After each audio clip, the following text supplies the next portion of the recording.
Okay, we are continuing on from the last section that was called the entering of the ashram. We are now in the 7 groups of ashrams within the hierarchy. It is because the first ray of will or power through its ashram is related to Shambhala that the Master Morya is the head of all truly esoteric schools. In the esoteric enterprise and in the work done by disciples in the ashrams, the will is developed so that the purpose may eventually be understood.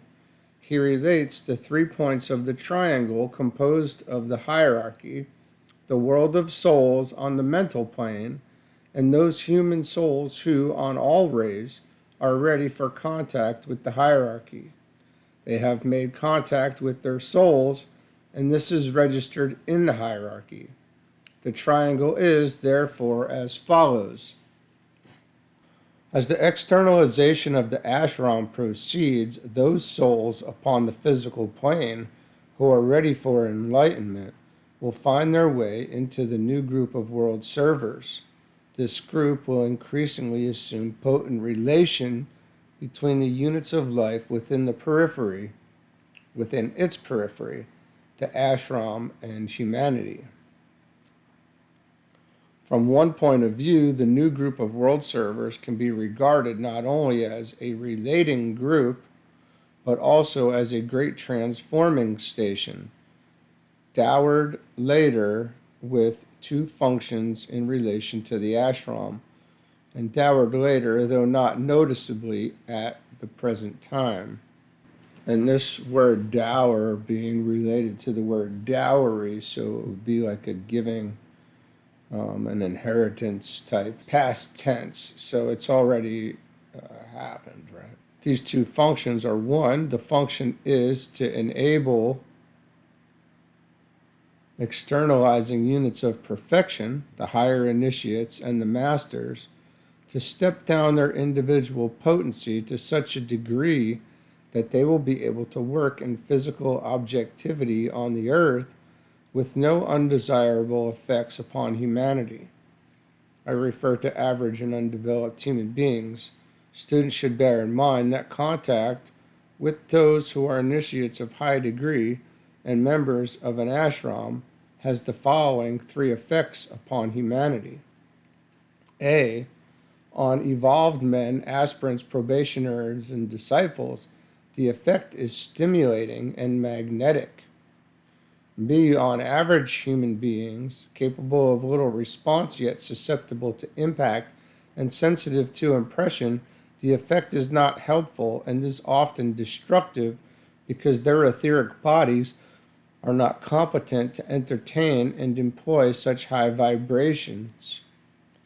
And C. On undeveloped humanity, the effect has been called condensation or concretization. All their natural qualities are solidified, and this, the qualified substance of their 3 bodies, being their natural qualities, are solidified. Thus, they create an automatic barrier to the entry of too high impulses and vibrations. 2. The second function is to enable those who are making definite soul contact, reorienting themselves and nearing the periphery of the ashram, to absorb with profit the radiation of the hierarchy. I would like at this point to refer back to the time sense in relation to the hierarchy and its work, to which I referred a few pages back. It involves the inability of the average disciple to think in terms of the ashram of the Christ representing Sanat Kumara. When he turns his thoughts to the Master and the radiatory and magnetic group which he has attracted to himself, the disciple almost inevitably thinks in terms of my Master and his ashram, yet this is not in any sense a statement of truth. There is one great ashram, the hierarchy, radiating after due absorption of light, understanding, and power from Shambhala, and its inflow is adequate to hierarchical needs, as it seeks to aid not only the human evolution but all the other evolutions of which humanity, in several cases, knows nothing. The great ashram is likewise magnetic in its effect, and through its magnetic potency, brought about by an inflow of first-rate power, units of life and devotion, human beings, are brought into the ashram as disciples in preparation for initiation. People are apt to regard magnetic potency as evidence of love. It is, in reality, evidence of the radiation of love when enhanced and strengthened by first-rate energy. It is the admixture, if I may use such a peculiar term, of love and will which produces radiation. It is the conscious use by the hierarchy of the power coming from Shambhala which results in the magnetic impact and the spiritual pull which draws the soul incarnated in the body towards the ashram. This pull is directed towards the world of souls, which is, through its manifesting units, undergoing experience in the school of life, yet overshadowed by the soul on its own level. It is this overshadowing soul which absorbs and utilizes the magnetic power, and which, from soul levels, transfers it to the souls of men. There is still another point upon which I would like to touch, owing to the fact that the law which governs the hierarchy is the second systemic law, the law of attraction. Students are apt to think that magnetism is a second-rate quality. They are right insofar that all the systemic laws are expressions of the life of God through the medium at this time of the second ray, which makes our solar system a second-ray system. All other laws and qualities, for a law from the divine angle is the motivating, qualified agent of the divine will, as understood in Shambhala, are related to the second ray as it manifests through our planetary logos. Nevertheless, magnetic action is more closely allied to first ray functioning than it is to the second ray, and is an aspect or quality of the law of synthesis. It was this magnetic power of the first ray to which the Christ referred when he said, I, if I be lifted up, will draw all men unto me. And this being the part of the ascension initiation. He faced then those initiations which would qualify him to become what is esoterically called a Shambhala recipient. There is, in magnetic action, more of the element of the will and of an expressing purpose. An explanation, it might be said that the radiation of the hierarchy, which is definitely second ray in nature, and which is projected as attractive radiation, is implemented by the magnetic aspect.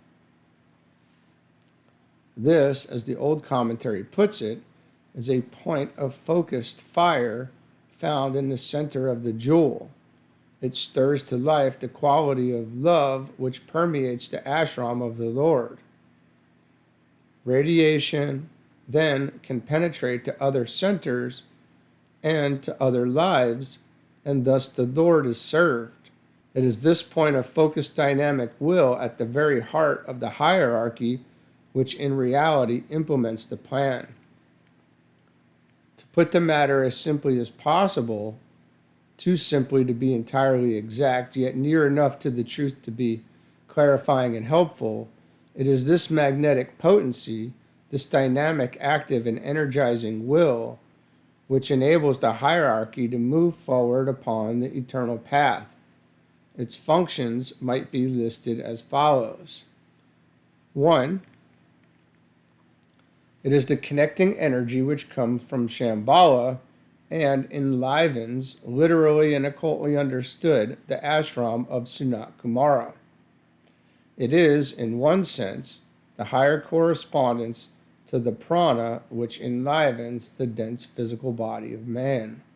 2. It is the stimulating factor which produces cohesion among the various ashrams and is one of the sources of hierarchical unity. Putting it in other words, it is the service of the plan which binds the 7 ashrams with their subsidiary ashrams coherently into the one great ashram. The plan is the expression of the purpose or the will of God. 3. This shambolic magnetism not only relates the ashrams to each other, but it is also the potency which evokes the will or the first ray nature inherent in every man, but which is only consciously and definitely unfolded within the periphery of the great ashram. 4. In a mysterious sense, it is the life of that seed or germ which will come to fruition in the 3rd solar system. A. In the center, which we call the race of men, the potency of intelligence, developed in a previous solar system, is brought to fruition, and the stirring of the potency of love are felt. The stirrings of the potency of love are felt. B. In the center which is nearest to the Lord, the potencies of intelligence and love are expressed, and at the 3rd initiation, the magnetic pull of the potency of will is felt. C. In the center where the will of God is known, the intelligent, loving master, now responsive to the energy of the will, is faced with the 7 paths whereon that will can come to fruition, and the units of love can be transferred because they also will and know.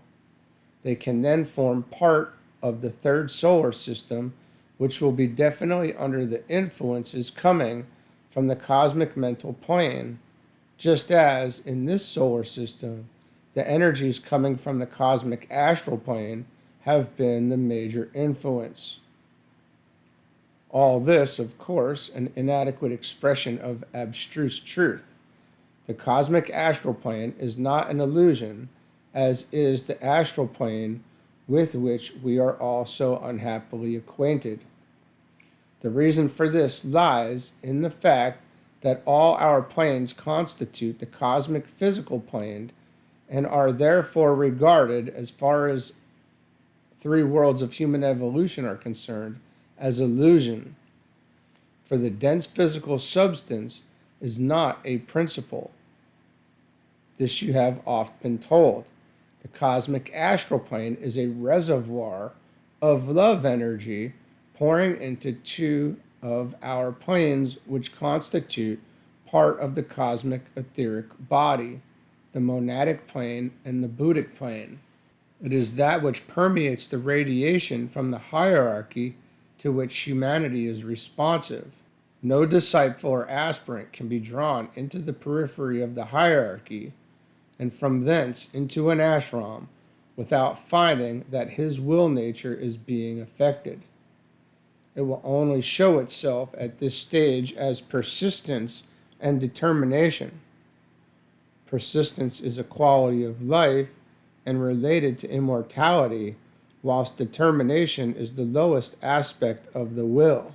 Their development produces a reorientation which becomes a permanent attitude, and the disciple then becomes responsive not only to the vitalized radiation coming from the periphery of the hierarchy, but also, in an increasing measure, to the magnetic pull which emanates from the hierarchy itself, and in particular from the ashram to which he must eventually find his way.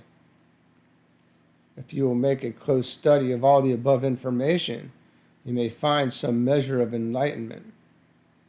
It is the great simplicities which must be ever kept in mind, the 3 great divine aspects, the septenates of the evolutionary process, the divine qualities or principles, and the relation of energy to force. With these clearly held in mind, the detail is of small moment. The intuition rapidly assimilates and relates the detail, if there be need to do so, to the manifesting whole. To return to our theme, which is the expression of the great ashram through the medium of the 7 ashrams, it is this magnetic energy of the first aspect which is found at the heart of the 7 ashrams, energized and enlightened from the reservoir of will energy found at the heart of the great ashram itself. This reservoir is fed from the center where the will of God is known, and the directing agent of this energy within the hierarchy itself is the Christ and his 2 associates, the Manu and the Mahachohan. The 49 subsidiary ashrams, not all of which are yet functioning, are energized by the potency of will from the reservoir of energy at the heart of each major ashram, these in their turn being fed from the central reservoir. The correspondence of this in the human centers is called the jewel in the lotus. Let us now study the formation of the great ashram, and then, this will have more meaning for you, the gradual formation of the 7 ashrams under direct ray activity. This process lies in the past history of humanity, and I shall only briefly touch upon it. Once formed, it became the task of these 7 ashrams to produce the 42 ashrams. These 7 ashrams express ray qualities, and the whole 49 are expressive of the 49 fires referred to in the secret doctrine. Through these fires, the God of fire seeks to make himself known.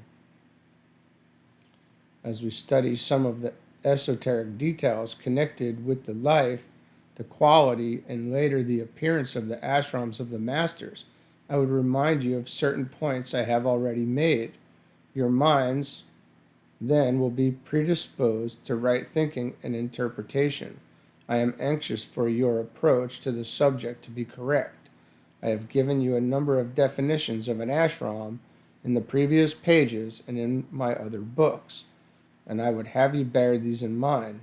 The concept of a college group, of a band of workers, or of a number of men and women working under the supervision of a master is too apt to color your thoughts.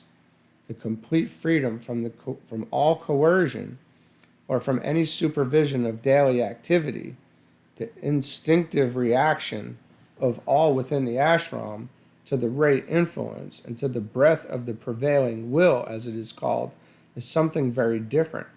I seek in what I intend to impart to you to give a very different impression. In our next section on the dual life of the initiatory process, the newer concepts may emerge more clearly. The points I want you to bear in mind are as follows. 1. The great ashram, the hierarchy, is composed of many ashrams, creating an invoking area of relationship for Sanat Kumara. 2. The Christ, aided by the Manu and the Mahachohan, is the coordinator of the entire life of the great ashram. 3. The personnel of the great ashram is today entirely provided from the ranks of humanity. This was not so in the earlier cycles. 4. The great ashram is formed of 7 major ashrams and 42 secondary ashrams, which are gradually forming. 5. The entire ashram is a unity, for the ashramic life and its differentiated groups is guarded by a ring pass knot. 6. This ring pass knot is provided by radiation.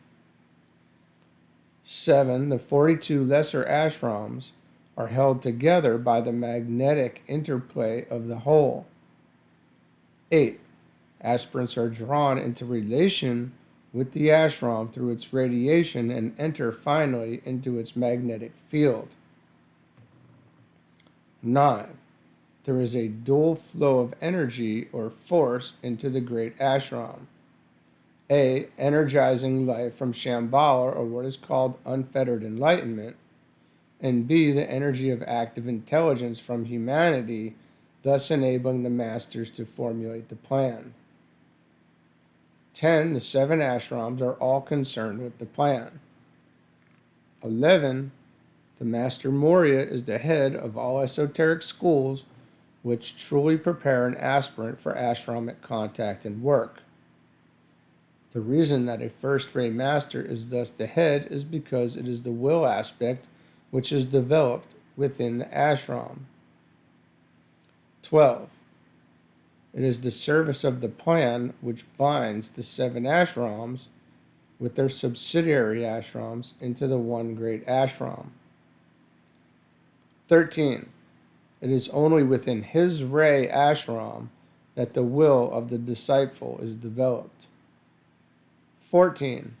The magnetic, dynamic energy of the first aspect of divinity is found at the heart of each of the 7 ashrams, fed from a reservoir of will energy which is found at the heart of the great ashram itself. 15. The 42 subsidiary ashrams are energized by the reservoir of will energy found at the heart of each of the major ashrams. 16. The 7 ashrams express each the quality of their ray, one of the 7 ray types. If you will have these points in mind, the whole hierarchical theme will be recognized and correctly interpreted by you. There was a time when, in the early history of the planet, there was no hierarchy. There were only 2 major centers in the expression of the life of the Lord of the world, Shambhala and his embryonic throat center, humanity. Shambhala was the head center. There was no humanity such as we now know it, but only something so primitive that it is well near impossible for you to grasp its significance or factual expression. But the life of God was there, plus an inherent urge and a dynamic pull. These 2 factors rendered the massive men, if one may call them so, inchoately invocative, thus drawing from high spiritual centers certain developed and informed lives who, in increasing numbers, walked among men and led them slowly, very slowly, forward into increasing light. The early history of the hierarchy falls into 2 historical eras in the process of its becoming a mediating center. First, the time when the relating, mediating, enlightening correspondences to those we now call the masters trod the earth with men and were not withdrawn and apparently invisible as is now the case. Their task was to bring the primitive intelligence of humanity to the point where there could be the presentation of the plan with eventual cooperation. In occult parlance, their work was the establishing of rapport between the unrevealed second aspect to which they were responsive and humanity. In this they succeeded, but the matter aspect and quality, that of active intelligence, was so strong that the second historical phase became essential. Second, the time when the hierarchy was created as we know it today, the heart center of Sanat Kumara came into its own life, formed its own magnetic field, possessed its own ring pass knot, and became a dynamic mediating center between Shambhala and humanity. It has oft been told in occult and theosophical literature that the hierarchy withdrew as a penalizing measure because of the wickedness of mankind. This is only superficially true, as is an instance of a man-made interpretation, giving us the example of the fear and punishment psychology which, from that time on, has conditioned all religious teaching. The withdrawing masters had their Paul to distort the truth, just as had the Christ their august head today, the truth was far otherwise. The time came in those distant aeons when a certain percentage of human beings reached, through their own efforts, the stage at that time demanded of preparedness for initiation. This attainment brought surprising results. It became possible for certain of the masters to return from whence they came.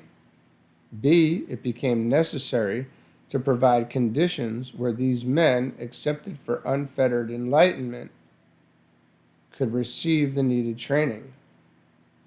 C, the process of creation had reached the evolutionary stage where the centers of the Lord of the world were differentiated, function and radiatory activity were established, and this produced a stronger pull and placed the hierarchy at the midway point.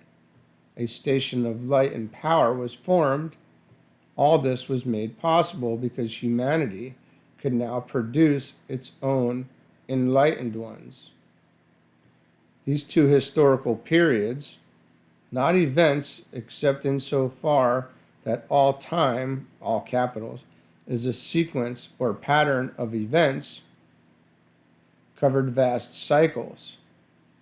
Aeon by aeon, the work went on until we have today the three major centers in the planet demonstrating great activity, much more closely related than ever before, and ready now to enter into a third historical period.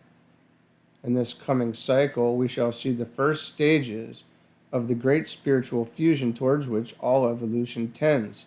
It will take the form of the externalization of the ashram, so that the hierarchy, or the center where the love of God is known and the purpose of Sanat Kumara is formulated into the plan, and humanity will meet on the physical plane and occultly know each other. Two centers then will be visible in the light, the hierarchy and humanity. When these two centers can work in full cooperation, then Shambhala will take form and will no longer be found existing only in cosmic etheric substance, as is now the case. What this means, how it will be accomplished, and what the implications are, will be revealed in such a distant future that we need waste no time considering it. We are working and living in the initial stages of the period wherein preparation is being made for the emergence of the hierarchy into the world of men. This emergence is at present purely on to mental levels, but when the thought form of exoteric existence is created by humanity itself, and the invocative cry is intense enough, then the great ashram will slowly make its appearance upon the physical plane. On that plane, the distinction between the two centers will be preserved, but the interrelationship and spiritual fusion will steadily proceed until soul and personality are one, love and intelligence are coordinated, plan and fulfillment are achieved. All this we brought about through the invocative spirit in man, plus the initiatory process carried on in the ashrams of the great ashram.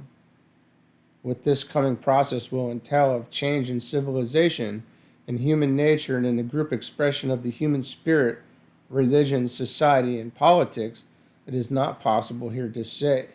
So much lies hidden in the free will and right timing of mankind.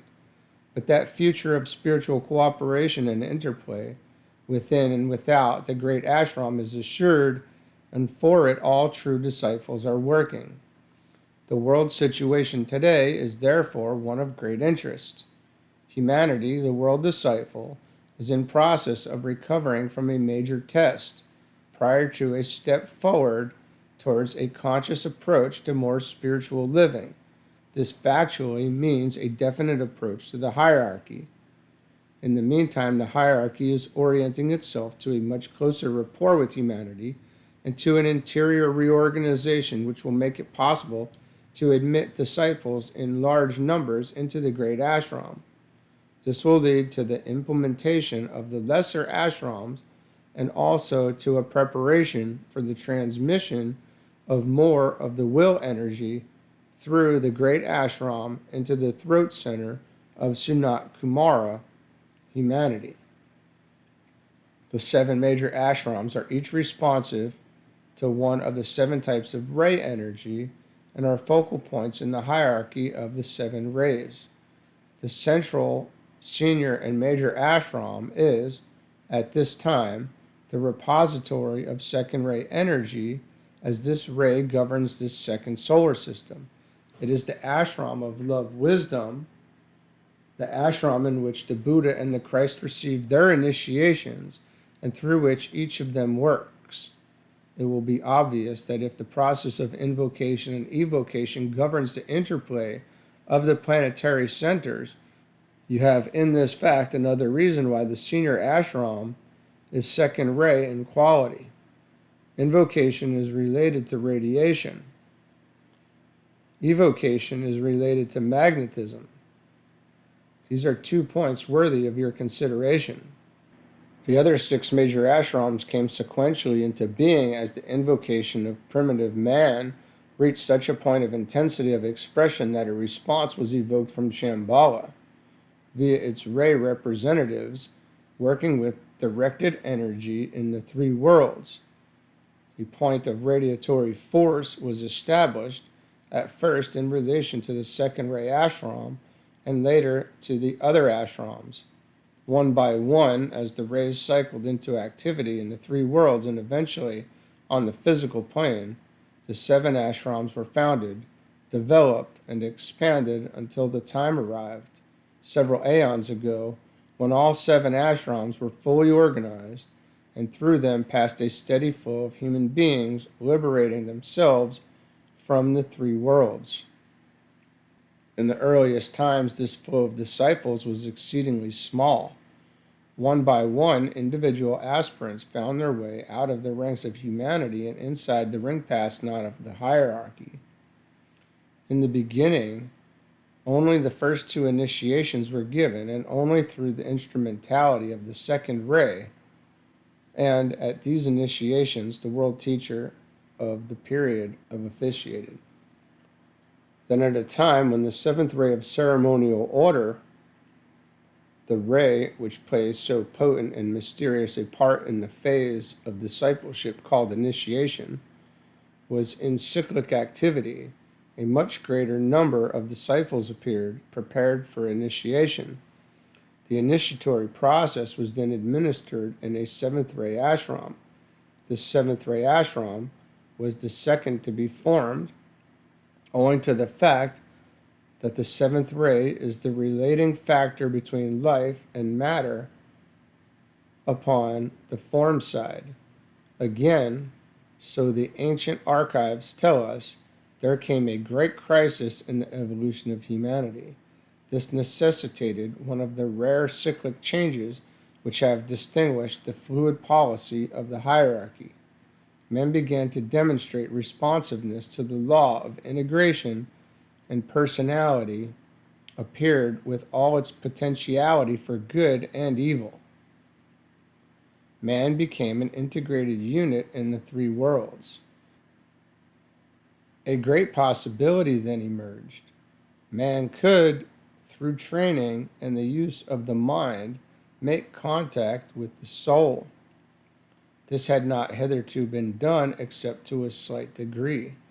This crisis therefore led to the creation, or rather to the appearance, of the initiatory process to which we have given the name of the 3rd initiation. The hierarchy for the first time realized the complete success of the vast work carried on in the human center for millions of years. Soul and personality could be and were intelligently fused. This is one of the reasons why the hierarchy regards the 3rd initiation as the first major initiation. It marks a point of complete soul-personality integration. In the earlier initiations, the soul was present, but was still only occasionally in control. Constant failure in the 3 worlds was still possible and the relation between the man and the three worlds and his soul was nebulous and largely potential. You will realize what I mean when I point out that many thousands of people in the world today have taken the first initiation and are oriented towards the spiritual life and the service of their fellow men. Their lives, however, frequently leave much to be desired, and the soul is obviously not in constant control. A great struggle is still being waged to achieve purification on all three levels. The lives of these initiates are faulty and their inexperience great, and the major attempt is instituted in this particular cycle to achieve soul fusion. When that is attained, then the third initiation, the first, hierarchically speaking, is taken. Today, this triple process of preparation, purification, and fusion is the ordinary practice of the disciple, and the process has prevailed for untold years. But when this fusion first occurred, it marked a great hierarchical event. It was a crisis of supreme spiritual import. As you know, the first human being out of that center, which we call the race of men, to achieve this point was the Christ. In that first great demonstration of his point of attainment, through the medium of what was then a new type of initiation, the Christ was joined by the Buddha. The Buddha had attained this same point prior to the creation of our planetary life, but conditions for taking the third initiation were not then available, and he and the Christ took the initiation together. At this initiation, and since then, for all initiates of that degree of attainment, they stood in the presence of the one initiator, the Lord of the world, and not in the presence of the initiate who was then the head of the hierarchy. This third initiation was taken in a fourth ray ashram, the ray of harmony through conflict. This ashram had taken form and attained functioning activity sometime earlier. You can see under the law of correspondences why this is so. The first human being in the fourth kingdom in nature to take this initiation did so in a fourth ray ashram, and then, esoterically speaking, the way lay open towards the cross. The initiate faced the process of extension on the cross, and from that point could view the three worlds. The fourth initiation then became a possibility. The crucifixion faced the disciple of the third degree with its promise of complete liberation and final resurrection. You can see, therefore, what a tremendous crisis took place in the relation between humanity and the hierarchy, a crisis of such importance that Shambhala became involved, and the Lord of the world himself admitted the initiate to the higher contacts. Between that time and the crucifixion of the Master Jesus, the sixth ray ashram, the fifth and the third, have all been formed around the nucleus of light started by the ray lords much earlier. The point of light and of will energy at the center of each ashram has existed for untold millennia of years, but the ashrams themselves were only slowly formed around the nucleus as the various types of energies swept into manifestation and brought with them human types responsive to the ray energy. When the Master Jesus took the crucifixion initiation, another crisis arose of equally great import, if not greater. The crisis was brought about because simultaneously with the crucifixion of the Master, the head of the hierarchy, the Christ, took two initiations in one, the resurrection initiation and that of the ascension. These are the fifth and sixth initiations, according to the Christian terminology. This was possible because the first ray ashram was now active, making entry into the council chamber at Shambhala possible. When the Christ achieved this, he was deemed worthy of embodying in himself a new principle in evolution and of revealing to the world the nature of the second ray aspect, the divine principle of love, as humanity calls it, or of pure reason, as the hierarchy calls it. Since that time, all the 7 major ashrams have been fully organized and are steadily increasing in radiatory activity. As you will have noted, the order of their appearance under ray activity was 2746531. In giving this item of ashramik information, I am giving you more hints than you will immediately realize. Each ashram, as you know, expresses ray quality in its purest and most essential form. During the process of creating the 7 ashrams, they have shifted their focus or location from the lowest of the 3 levels of the abstract mental plane at each major crisis. Until today, the ashrams are to be found on the Buddhic plane and not on the mental plane at all. This marks the triumph of the hierarchical work, because pure reason, through the second ray, is now the dominant quality in all the ashrams. Forget not in this connection that all the rays are sub-rays of the second ray of love wisdom, but that in the early days of hierarchical activity, it was the particular quality of the ray which dominated an ashram that first demonstrated, and not the quality of the great major ray of which they were all a part of. Today this is all changing, though the process is not yet perfected, and pure reason, or true love, is beginning to manifest itself through the quality of all the rays functioning through their respective ashrams. The secondary ray quality will not die out or in any way be lessened, but each ray quality will serve to implement the expression of pure love, which is the essential and, at this time, the primary quality of the Lord of the world, Sanat Kumara. As the centuries have slipped away and the potency of the rays has increased on earth, humanity has become more and more invocative.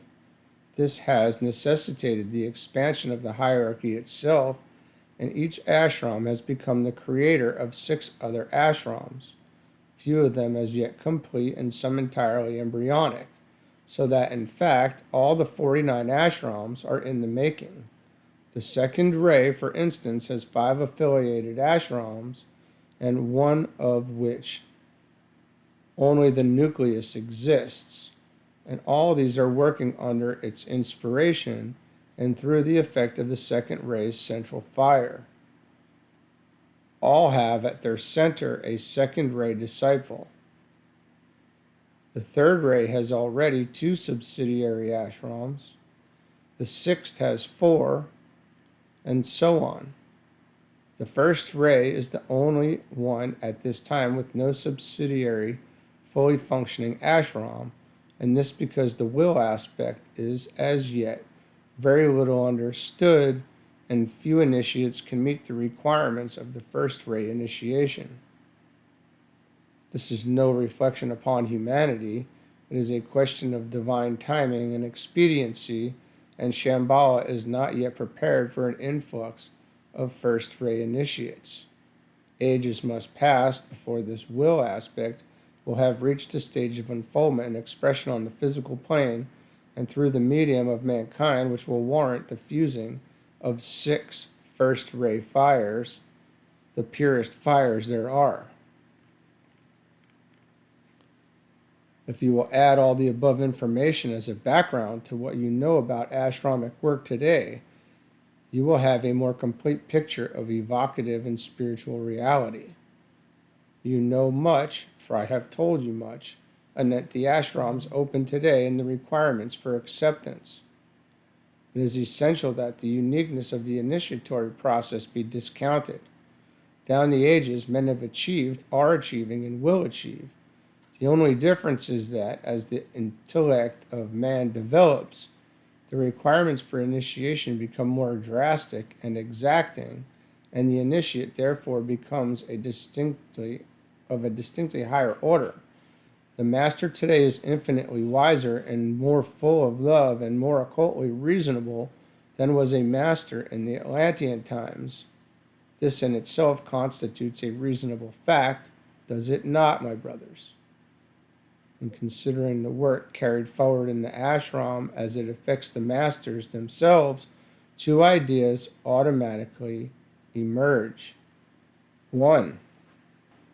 The masters are also subject to limitation.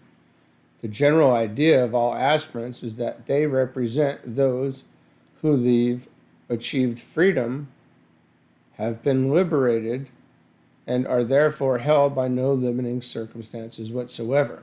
This is not true, though speaking relatively, or so far as humanity is concerned, it is a fact that the limitations by which they were held as human beings are no longer present. But one achieved freedom only opens the door to another and wider freedom on ahead, and the ring pass knot of our planetary life in itself constitutes a powerful limitation. Speaking symbolically, somewhere in that great dividing wall of our planetary circumference, the master must find an exit and discover a door which will permit him to enter the way of the higher evolution in its more cosmic stages. This way leads them, in awareness and consciousness and experience, into that life more abundantly, of which Christ spoke. The origin and source of this more abundant life is to be found on cosmic levels and not on the levels of the cosmic physical plane to which humanity and the masters have hitherto been confined. 2. I am dealing with states of awareness and with experiences and spiritual undertakings which lie outside my own personal realization. But in spite of this truth, just as you, in the position of aspirants and disciples, know much about the hierarchy, its life, aims, and conditioning rules, so do I, a master of the 5th degree, know much concerning what lies ahead of me. I can therefore endeavor to make some small part of these essential truths clearer to those who can profit by them. Such people will necessarily be initiated disciples. Years ago, in 1922, when I gave the names of the 7 paths, along one of which a master must go in initiation in human and solar, it was felt by those for whom I was working that humanity was not ready for the information which I now propose to give. I would here remind you that I have ever stated that even the hierarchy does not know exactly how humanity will react or what progress they will make within a given time. Since I gave the earlier exoteric information, the world war took place, the forces of hidden evil emerged for a short period, and were then routed, and humanity has awakened to truer values and spiritual perception to a totally unexpected extent. Men have been so aroused by the past agony that never again will they fall asleep.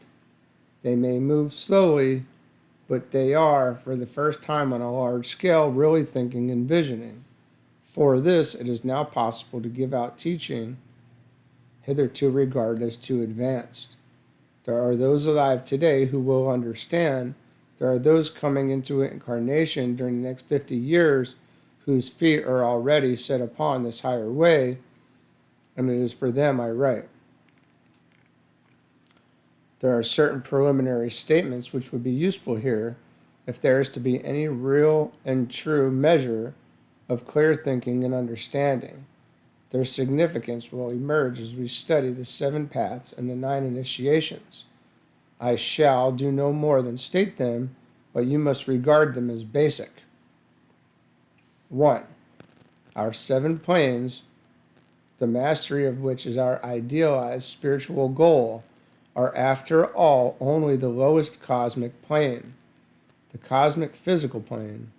From the cosmic angle, the masters are only beginners, and even our deeply desired initiations, from the 1st to the 6th, are simply preparatory initiations for those to be taken later on upon the way of the higher evolution.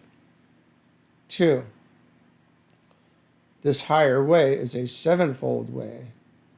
The 7 paths form its 7 modes of approach to the one way and together create it. These 7 paths are not ray conditioned. By that I mean that entering one or another of them is not in any way dependent upon the ray which conditioned the master earlier. The masters and the still higher initiates, such as the Christ, can choose any path which makes its appeal in such a manner that complete rightness is registered in the initiate's consciousness, and he knows that he can go no other way. 3. At the 6th initiation, called the initiation of decision, the initiate makes his final choice as to the way that he will go, and from that decision there is no turning back. 4.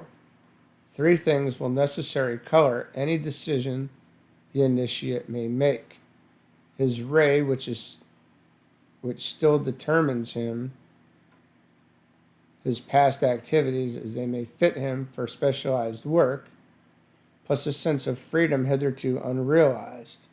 The decision might be regarded as the first gesture of the advancing master toward liberation from all ray limitations. As he moves forward on the higher way, he will find himself, as a result of the new training and field of experience, able to work on any ray. 5. The 5th initiation is usually called that of the resurrection by the Orthodox Christian, but this is not its real name. It is in reality the initiation of revelation, because the initiate gains his first vision of the door through which he must pass on to the 7 paths. He glimpses it, and that is all. But between that initiation and the next, in which he must perforce make his decision, he comes to understand the nature of the energy which each path expresses and which will eventually evoke from him a decisive activity. 6. By passing through the 2nd great door of initiation, the initiate begins to learn the significance and the attractive potency of the central spiritual sun to which all the paths eventually lead. 7. The 5th and 6th initiations are to the master what the 1st and 2nd are to the disciple. Simply initiations of the threshold and not true initiations from the cosmic angle. The first true initiation upon the higher way is called the initiation of resurrection. This has no reference to the 5th initiation. 8. The decision made by the master enables him to take the required training to enter his chosen path, and this training is taken entirely upon cosmic etheric levels, the 4 highest subplanes of the cosmic physical plane, the Buddhic, Atmic, Monadic, and Logoic planes. 9. On these planes, the spiritual and the divine will is developed and brought into use. These are aspects of that undefinable purpose to which we give the simple name, the will of God. Intelligence and love have been fully unfolded in the master, but the will is embryonic still from the standpoint of those responsible for training the master and the higher initiate. It is only by means of the divine will that the master begins to free himself from ray limitations. 10. I would remind you of an earlier statement that the hierarchy reacts or responds to the energies and influences coming from the cosmic astral plane. From that level of spiritual life, true divine love pours into it. Shambhala reacts to the cosmic mental plane, and therefore to the nature and purposes of the mind of God. The expression of that, all capitals, which overshadows Sanat Kumara, is similar to the soul overshadowing the incarnated spiritual man. If you will bear these facts in mind, some light may break through, and in any case, when the student or disciple returns to incarnation, this imparted knowledge, stored in the soul's content, will then be usefully available. I would like to enlarge somewhat upon an earlier remark. I stated that the 7 Ashrams are proving grounds for all the masters confronted with the 6th initiation of decision. This constitutes part of the problem facing the masters who are thus to move forward. It is particularly crucial for those who have chosen the first path, the path of earth service, and for all in preparation for the 6th initiation.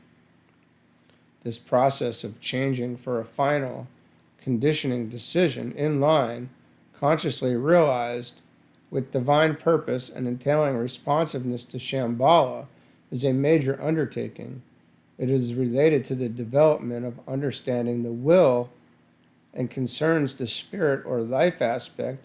It involves an increasing revelation of the purpose and the fixed intention of the planetary logos, but even more than that, it has relation to extraplanetary sources and energies and to those cosmic conditions which are responsible for the presence of Sunat Kumara upon the earth. It is will which has brought him here, and the unfoldment of the will nature of the masters and still higher initiates admits them into his inner deliberations by means of the highest form of telepathic rapport or impression to be found upon our planet. This impression is, however, made possible by the development of the intuition and has no relation to the mind nature. This training and decision is given by forcing the master to make basic decisions within his ashram affecting world work and involving all within an ashram. It is given by his admission to the conclave of the masters, meeting every 7 years. At that conclave, they make decisions which concern all forms of life and all kingdoms in the 3 worlds and their evolutionary progress. It is put to the test in group form when the entire hierarchy meets at its centennial conference and at that time decides what form of crisis, on what level of consciousness, and involving what group of lives must be implemented and presented to humanity, though the other kingdoms of nature will be necessarily implicated. The reason for this is that the meaning of such a planned crisis will hasten certain realizations. Forget not that humanity grows through the presentation of moments of crisis.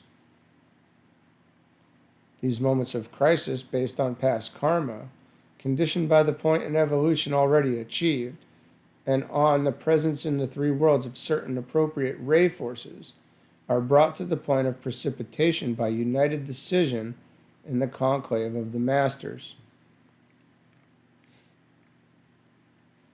These decisions do not affect man's free will, for the hierarchy does nothing to condition man's approach to the crisis, and, occultly speaking, their attitude is deliberately turned to other things during the period of man's decision. Thus, the potency of their thinking does not affect the human mind. Once the precipitation of the crisis is complete and humanity has begun to take action of some kind, then the full attention of the masters working through their ashrams is committed to the giving of full assistance to all those who are seeking to guide humanity along correct lines, a relative few among the countless millions of the ignorant. While these centennial conclaves are being held at the close of the first 25 years of every century, the Lord of the world, with the members of his council, watch the process of decision in order to see how far the will of the hierarchy conforms to that aspect of the divine will which should be expressed in the 3 worlds as the result of their decision.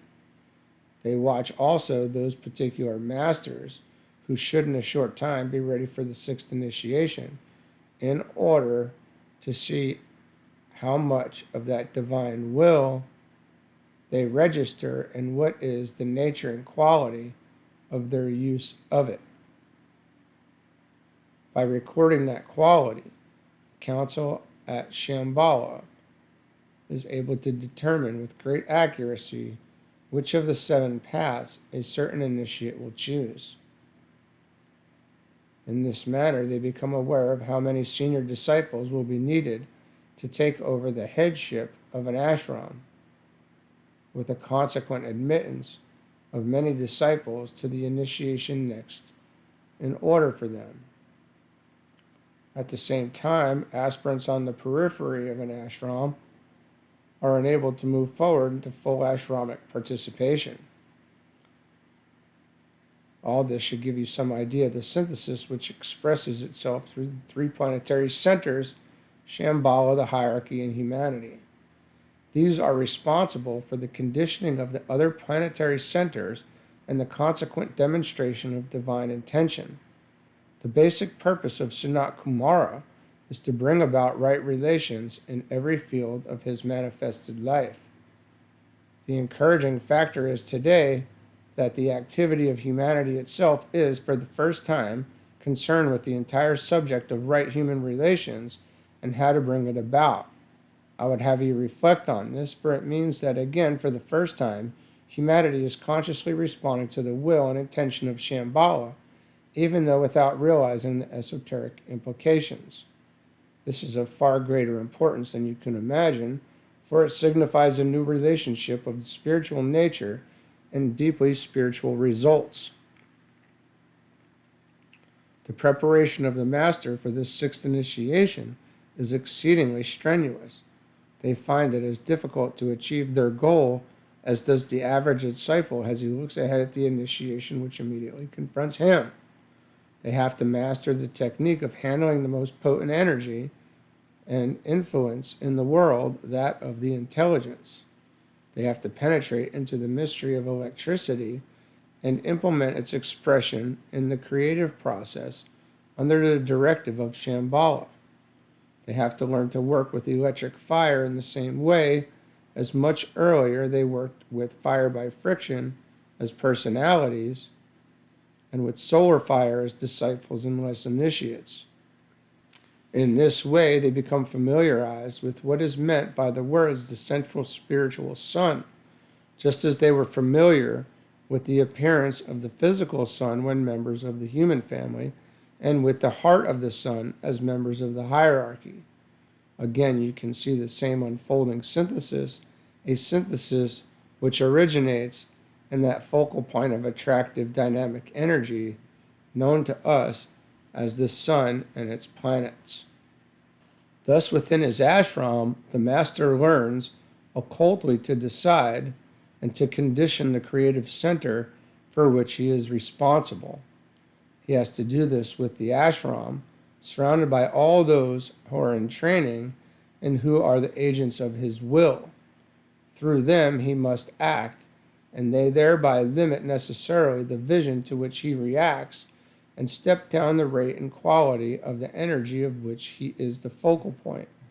This energy constitutes the animating life of the ashram as well as the force which the disciples and initiates must use in their work in the world. This, of course, in cooperation with the energy which each disciple within himself occultly generates and for which he, in his lesser degree, is responsible. More on this subject will be given when we study specifically the 9 initiations, wherein another synthesis, interlocking with the synthesis of the will appear. All right, we'll leave it there and continue on with the 7 paths confronting the master shortly.